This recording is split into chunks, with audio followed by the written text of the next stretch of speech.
네, 안녕하십니까. 소셜미디어 마케팅 13주차 두 번째 시간입니다. 저번 시간에 저희가 브랜드 포지셔닝까지 여러분들과 같이 했습니다. 브랜드 포지셔닝이 어떤 것들이고 브랜드 포지셔닝이 어떤 시각을 가져야 되는지 여러분들과 얘기했었어요. 브랜드 고객한테 브랜드가 인식되어지는 게 브랜드 아이덴티티고요. 그 아이덴티티를 브랜드 포지셔닝을 통해서 구체적으로 실현시켜야 돼요. 그래서 브랜드 포지셔닝이란 건 마케터가 고객한테 인식시키고 싶은 이미지를 강조하는 건데, 그 인식시키고 싶은 이미지는 내가 중요하다고 생각하는 것도 있지만 고객이 중요하다고 생각하는 것도 있다라는 게 마지막 브랜드 포지셔닝의 시작점이었어요. 자, 그에 대한 사례를 한번 볼게요. 자, 이 크리스탈 펩시는 2000년대 거의 초반에 나왔었어요. 어떻게 나왔냐면 90년대, 그래 90년대에 그 미국에서 어떤 게 유행했냐면 환경에 대한 관심이 엄청 났었어요. 지금처럼 우리 2021년 보시면 90년, 2010년, 2010년 벌써 30년 사이클이 돌았네.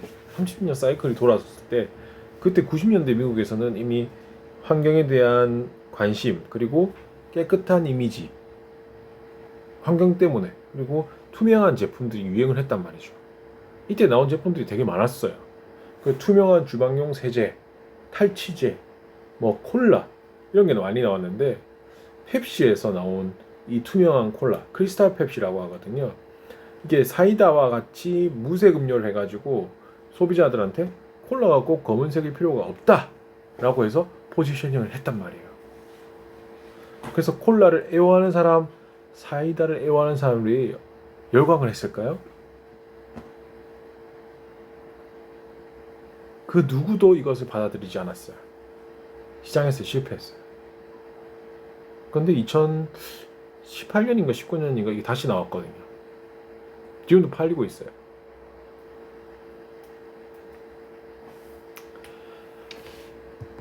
그래서 이 사례를 살펴보시면서 여러분들이 마케터라고 생각해 보세요. 광고를 통해서 제품의 기능 중에 특정 부분을 강조하거나 고객한테 우리 제품 있죠. 우리 제품이 시장에서 가장 훌륭한 제품이 우리가 가장 훌륭한 제품이다 라고 말하는 게 포지셔닝이라고 생각할 수 있어요. 여러분들이. 하지만 사실 이 포지셔닝은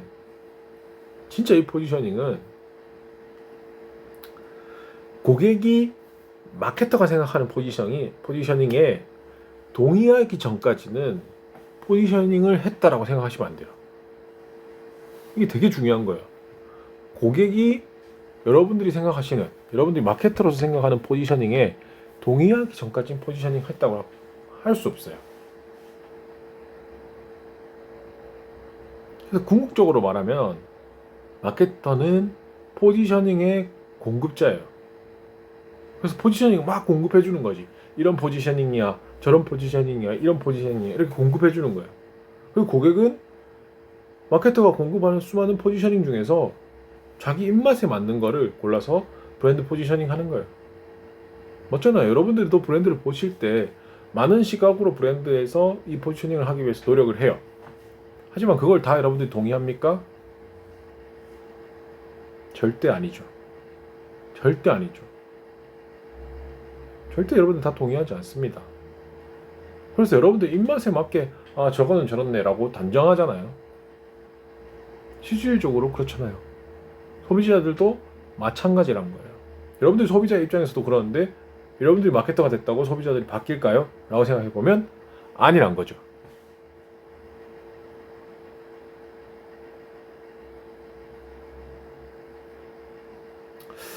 그래서 이 포지셔닝이 매우 중요하다. 하지만 여러분들이 이때까지 알았던 포지셔닝은 뭐 이렇게 위치를 잡고 들어가야 된다였지만, 실질적으로 여러분들 광고 세계에 들어오신다면 이 포지셔닝의 개념은 훨씬 더 높다라는 거죠.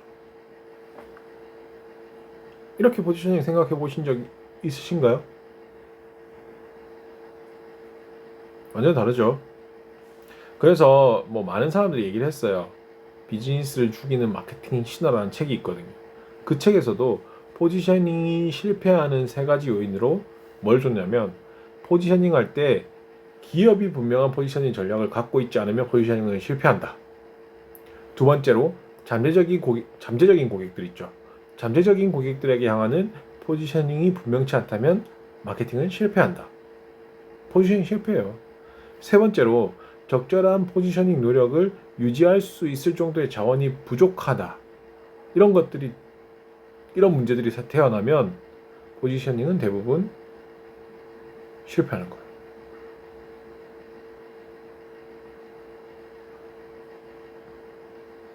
실패하는 포지셔닝 사례는 대부분 마케터가 믿고 있는 포지셔닝의 실제, 그리고 차이, 소비자들이 생각하는 포지셔닝의 실제, 이 차이를 극복하지 못하기 때문에 오류가 생기고, 그것 때문에 포지셔닝이 실패하는 거예요. 이 세 가지가 똑같은 말이거든.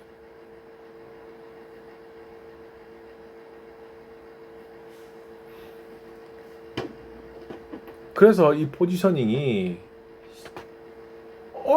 어렵다고 말하는 이유가, 어떤 검증된 과학적 가설에 의해서 이루어지기보다는 포지셔닝의 그 마케터겠죠. 아니면 기업 내부의 내부인이거나 주관적이고 직관적인 해석으로 이루어야죠. 거의 다 이루어지기 때문에 그래요. 대부분 사례들은. 그래서 올바른 포지셔닝을 여러분들한테 말씀드린다면, 물건 파는 사람이 아니라 어떤 사람?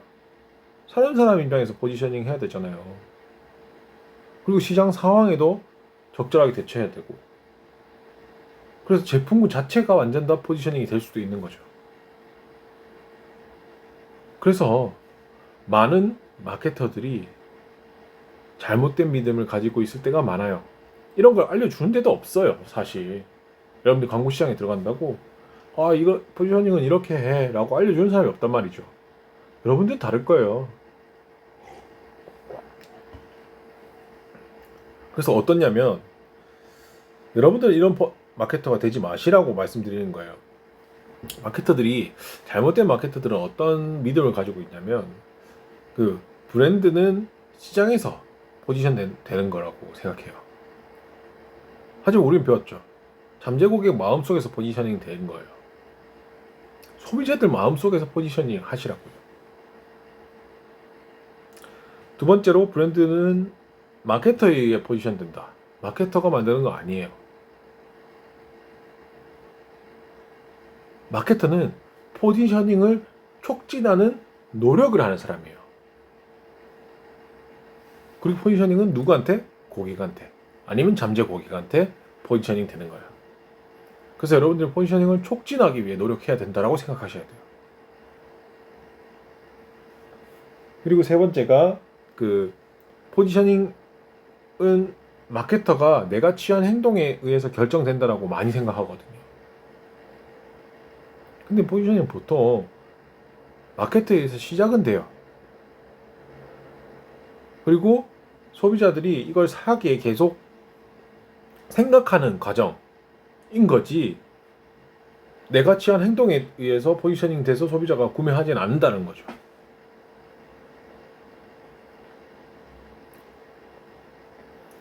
그리고 대부분의 이제 마케터들이 포지셔닝 할 때 한 제품군 내에서 다른 브랜드에 대항해서 포지셔닝을 많이 잡는데, 사실 소비자가 생각하는 제품군이 아닐 수도 있거든요. 같은 제품군이 아닐 수도 있는데 그런 실수들을 많이 해요.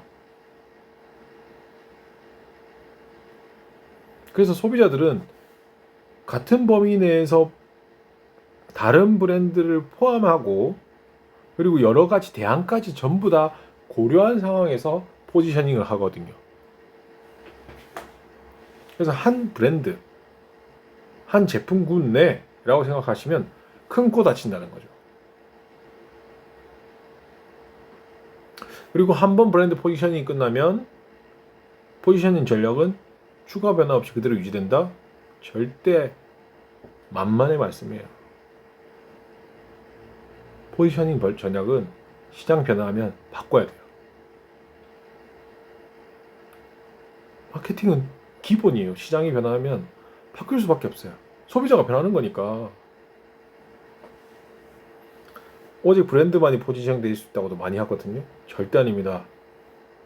제품 범주도 브랜드가 그런 것처럼 종종 소비자들에 의해 브랜드가 포지셔닝 되기 때문에 소비자들이 포지셔닝 할 수 있다는 거죠. 그래서 브랜드만 포지셔닝 되는 게 아니라는 거예요. 그래서 여러분들 이렇게 생각하지 않았으면 좋겠다 라는 말에서 저는 이렇게 조금 말씀드렸어요. 많이 본 사례들만 해서. 그래서 성공적으로 이 브랜드 포지셔닝을 하기 위해서 자주 활용되는 4가지 포지셔닝 전략을 여러분들과 함께 공유하고자 합니다. 실질적으로 여러분들 많이 느껴보셨을 거예요. 그래서 기본적인 전략이고요.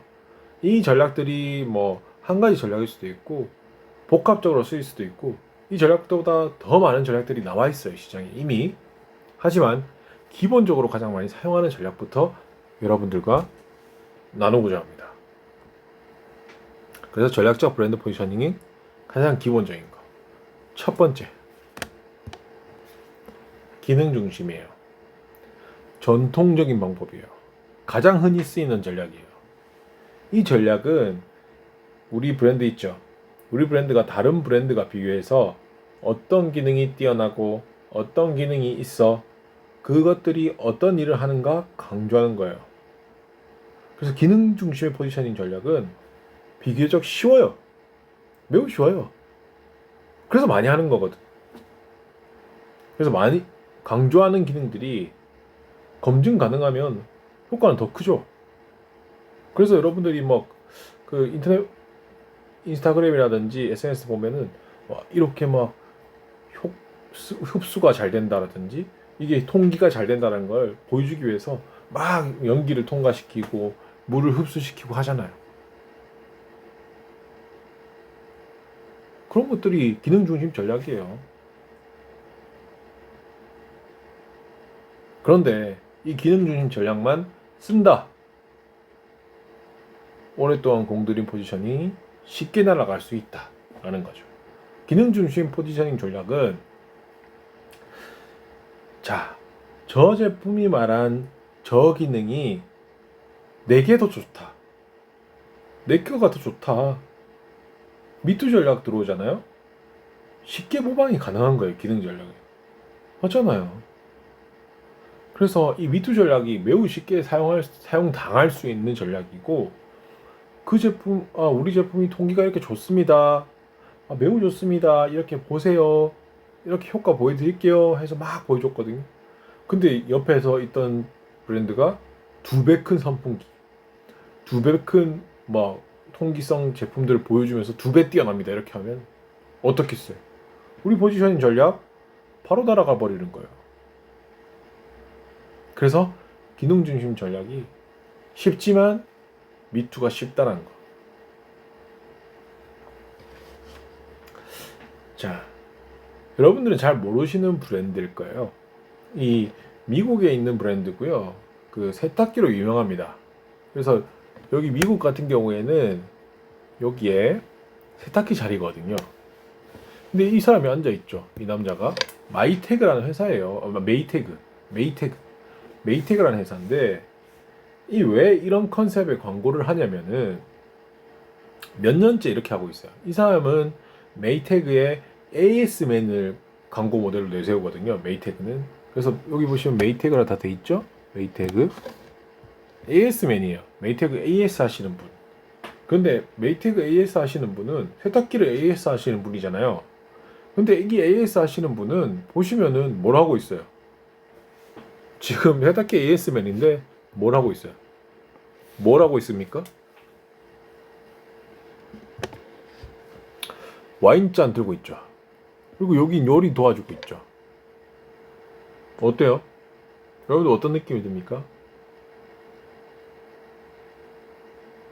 이 메이태그에서는 AS맨이 늘 지루해 한다는 걸 코믹하게 광고하는 거예요. 그 말인즉슨 고장 없는 훌륭한 제품인 걸 강조하는 거죠. 메이태그맨이 원래는 뭐였냐면, 메이태그맨 이게 이 컨셉을 엄청나게 오래 유지하고 있어요. 한 10년 이상 이렇게 하고 있어요. 그런데 원래는 신문이었어요. 신문을 맨날 읽고 있는 이미지를 내세웠거든요. 메이태그맨이. 왜 그랬냐면, 할 일 없을 때 뭘 하냐, 미국에서는 신문을 읽는다 라고 해가지고 그 이미지를 차용해가지고 메이태그맨이 신문을 들고 있는 이미지를 엄청나게 많이 썼단 말이죠. 근데 시장이 바뀐 거예요. 시장이 변하는 거죠. 신문을 읽는 사람이 전혀 공감이 안 되는 거예요. 그리고 자, 시장이 바뀌니까 어떻게 됐어요? 그리고 세탁기를 사는 소비자는 누구예요? 재밌잖아요. 와인잔을 닦고 요리를 하고 있어요. 사실 여성적인 기능이 강조되긴 했지만 소비자의 타겟을 누구라고 생각했고, 시장이 신문을 더 이상 읽지 않기 때문에 광고의 컨셉도 바뀔 수밖에 없었는 거죠. 재밌잖아요. 이렇게 변화되어 왔어요. 원래는 신문이었거든.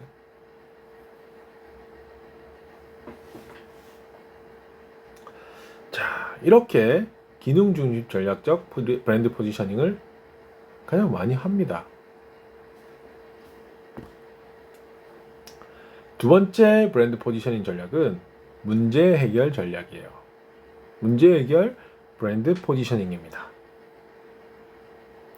그래서 이 고객, 여러분들이 그냥 쉽게 가장 제품을 살 때 하는 방법이에요. 잘 생각해 보세요. 여러분들은 의사결정 과정에서 문제를 인식하게 돼요. 아, 이런 문제가 있다. 물을 흘렸는데 물을 닦아야 된다 라는 문제인식 단계를 거친 거죠. 그래서 여러분들 문제 해결 수단으로 걸레라든지 물티슈라든지 티슈들을 구매하는 거죠. 그게 바로 문제 해결 방법이에요.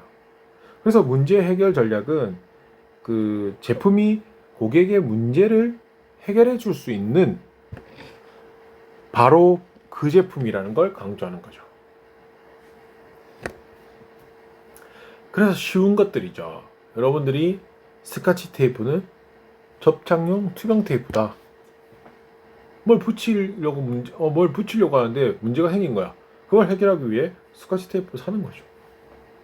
당연히 대체제는 있겠지만 이렇게 문제 해결 전략을 쓰는 거예요. 아, 뭔가 화장실을 닦아야 돼. 얼굴을 닦아야 돼. 그러면 크리넥스는 얼굴 닦는 화장지인 거예요.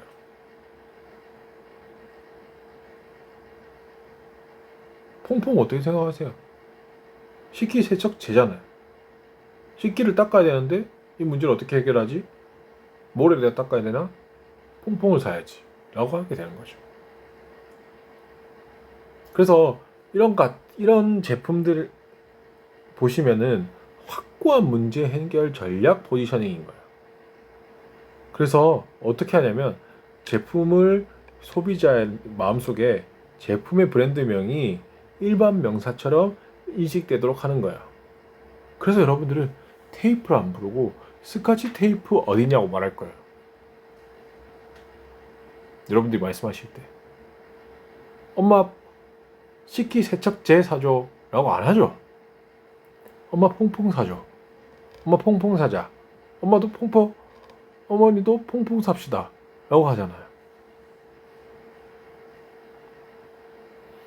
그래서 삼성이 처음에 그 애니콜 브랜드를 갖고 나왔을 때도 보시면 막 그 광고를 보셨는지 모르겠지만 애니콜 광고 보시면 불기둥 터지는 데서 전화하고 애니콜 하세요 이렇게 막 끌어댔거든요. 그래서 말도 소비자가 애니콜은 급할 때 쓰는 핸드폰이다. 이걸 일반 명사처럼 고객 마음속에 심겠다는 거였거든요. 급할 때도 다 터진다고. 그래서 급할 때도 다 쓰는 폰이다 라고 시작했었어요. 그래서 이 문제 해결 전략을 포지셔닝하는 전략으로 많이 사용하고 있습니다. 세 번째가 경쟁사 위주의 그 포지셔닝 전략도 많습니다. 그래서 경쟁자의 현 위치를 비교해 가지고 나의 위치를 정하는 거죠. 그래서 경쟁자 위주의 포지셔닝 전략이에요. 그냥 정말 기초적인 거죠. 여러분들 그 제일 작은 차 티코 기억나시죠? 티코 경제성은 뛰어나지만 차체는 작았고 초라했어요. 그래서 타는 사람들을 위축시키는 게 좀 있었거든요. 티코 탄다라고 막 무시할 때도 있었어요, 사실. 그래서 후발주자인 이 티코가 대우에서 나왔을 거예요. 현대에서 티코가 대우에서 나왔을 거예요. 그래서 현대에서 후발주자였거든요. 경차 시장이 없었어요. 그때 아토스라는 게 나왔거든요. 그 아토스가 포지셔닝을 철저히 했거든요. 그래서 어떻게 포지셔닝을 했냐면 경쟁사 위주의 포지셔닝을 했어요. 그래서 경차면서도 크고 당당하다 라고 한 거예요. 그래서 티코의 후속자 마티즈도 아티즈를 겨냥해가지고 덩치만 큰 차가 아니라 작지만 단단한 차 또 강조해가지고 서로 계속 경쟁사 위주의 포지셔닝 전략을 잡은 거죠. 이런 전략은 철저하게 경쟁자의 포지셔닝 전략을 나의 포지셔닝을 정하는 전략인 거예요. 그래서 2등 전략 정말 많이 쓰죠.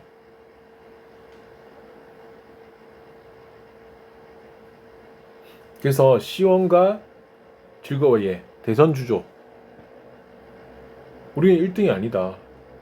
한때 우리는 1등이었는데 2등이란 걸 정확하게 말해주는 거죠.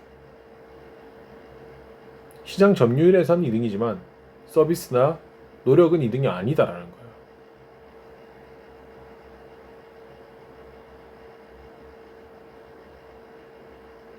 삼성과 애플도 그래요.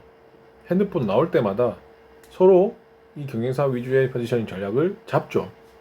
많이 보셨을 거예요.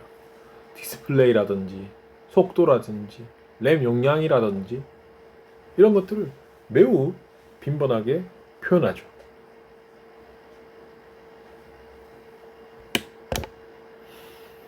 자, 그리고 5번째가 심리 전략입니다. 심리 전략. 소비자가 사실 제품을 구입하는 욕구가 1차적인 욕구의 충족일 수도 있어요. 1차적으로 욕구 충족일 수도 있어요. 내가 이거 필요하니까. 근데 지금 시대에는 이 심리 전략이 훨씬 더 높죠. 가치가. 그래서 심리적으로 가지는 욕망이라든지 상징적인 욕망이라든지 욕구를 충족시키기 위한 부분이 크다는 것에서 감안해서 감정을 자극하고 심리적인 측면을 고려한 전략이 때로는 매우 효과적일 수도 있다는 거죠. 그 가장 많이 보이는 예가 그 미쉐린 타이어예요. 미쉐린 타이어. 여러분들 미쉐린 타이어 하면은 뭐가 기억납니까? 그 뚱뚱한 타이어 캐릭터 기억나시죠? 그래서 이 자동차 속에서 잠자고 있는 어린이 모델 이용해서 소비자들이 안전한 제품이라는 걸 만들기 위해서 그 캐릭터를 연관시켰거든요. 그래서 그렇게 심리 전략을 사용할 때도 있었고, 조금 더 이제 조금 고급화 전략이 된 아파트 전략, 심리 전략을 많이 사용했어요. 그래서 그 프루지오가 사실 이 고급 아파트, 브랜드 아파트 전략에 포지셔닝 전략에 심리 전략을 가장 많이 사용한 예예요. 어떻게 하냐면 광고에 그 전까지는 이렇게 강조하지 않았어요. 그녀의 프리미엄, 그녀의 뉴올리언스, 이 여자 참 괜찮다. 이 여성 부분에 대한 감성적인 집에 대한 감성적인 감정을 계속 잡아놓은 거죠. 프리미엄 집에 산다라는 것, 프루지오에 산다는 것들을 표현하는 거죠. 그래서 프루지오가 사실 제1의 브랜드 아파트가 됐었어요. 지금은 60개가 넘는 브랜드 아파트가 있지만 여러분도 광고 보셨을 거라고 생각해요. 이러한 심리 전략을 매우 잘 사용한 예죠. 두 번째로 여러분들도 보셨죠? 아디다스 Impossible is nothing. 불가능 그것은 아무것도 아니다. 우리는 이런 불가능한 것들을 생각하는 사람들이 불가능하다고 생각하는 사람들이 아닌 사람들이 입는 옷이다라는 거죠. 브랜드다. 그래서 그런 심리를 거는 거예요. 그래서 이런 블랙핑크, 우리는 앨범을 낼 때 차트 위 숫자를 바라볼 때 우리는 음악으로 하나가 된 세상을 본다. 누구는 숫자를 보는데 우리는 세상을 본다. 그래서 그런 시각을 가진 사람이다. 심리적으로 만족을 계속 주는 겁니다. 이게 심리 전략이에요. 지금은 사실 여러분들 여러 가지 사례를 많이 봤지만 심리 전략들을 많이 사용하고 있죠. 여러분들도 많이 느끼실 거예요. 자, 그래서 최근 가장 많이 빈번하게 이용하고 있는 심리 전략, 포지셔닝 전략까지 하게 됐어요. 그래서 이 여러 가지 브랜드들이 있지만 성공한 브랜드들이 가지는 포지셔닝 전략들이 어떤 것들을 여러분들이 정리하면 되는지까지 말씀드릴게요. 그래서 여러분들이 이제 레퍼런스로 만들어야 되는, 포트폴리오로 만들어야 되는 브랜드 전략, 포지셔닝 전략을 어떻게 확인하고 어떻게 정리할 건지예요. 자, 그래서 여러분들이 정리하는 것들은 첫 번째는 브랜드입니다. 우리가 가지는 브랜드는 나이키다, 펩시다, 인텔이다, 애플 PC다, 이렇게 브랜드를 쭉 정리해 놓으십니다. 그리고 이 브랜드가 가지는 뚜렷한 목표 고객을 표시해요. 펩시는 이렇게 되겠죠. 코카콜라 요 고객이 아닌 모든 고객. 애플 PC 같은 경우에는 잠재적인 PC 사용자. 인텔 인사이드라고 보셨죠, 광고. 인텔은 MSI 관리자, 엔드 유저 운영자, 이런 스킬 정확하게 뚜렷한 목표 고객을 여러분들 찾아봐요. 그게 여성, 남성 이렇게 보면 안 됩니다. 이렇게 봐야 돼요. 뚜렷하게 해야 돼요. 사업상의 출장자 이렇게 더 정확히 해야 됩니다. 그리고 세 번째로 고객이 갖는 이점을 정리합니다. 펩시 같은 경우에는 맛, 젊은 행동. 애플 PC 같은 경우에는 유저 프렌들리, 컴퓨터에 있어서는 최고다. 아니면 감정적인 만족이 고객이 가지는 이점이다. 아니면 우월한 하드웨어가 우월한 이점이다. AMD가 우월한 하드웨어가 가지는 이점이다. 이런 것들을 여러분들이 고객이 갖는 이점들을 정리합니다. 그 다음에 포지셔닝 전략을 어떤 걸 썼는지 정리해요.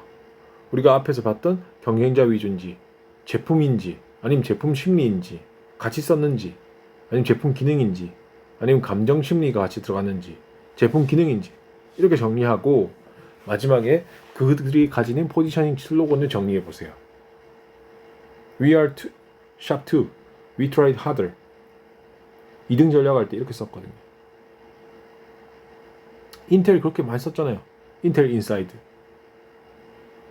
이게 포지셔닝 슬로건이었어요.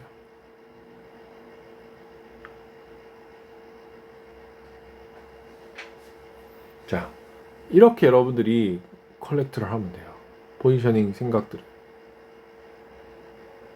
이것만 정리 잘 해두셔도 여러분들이 포지셔닝에 대한 감각을 엄청나게 빨리 키우실 수 있을 거예요.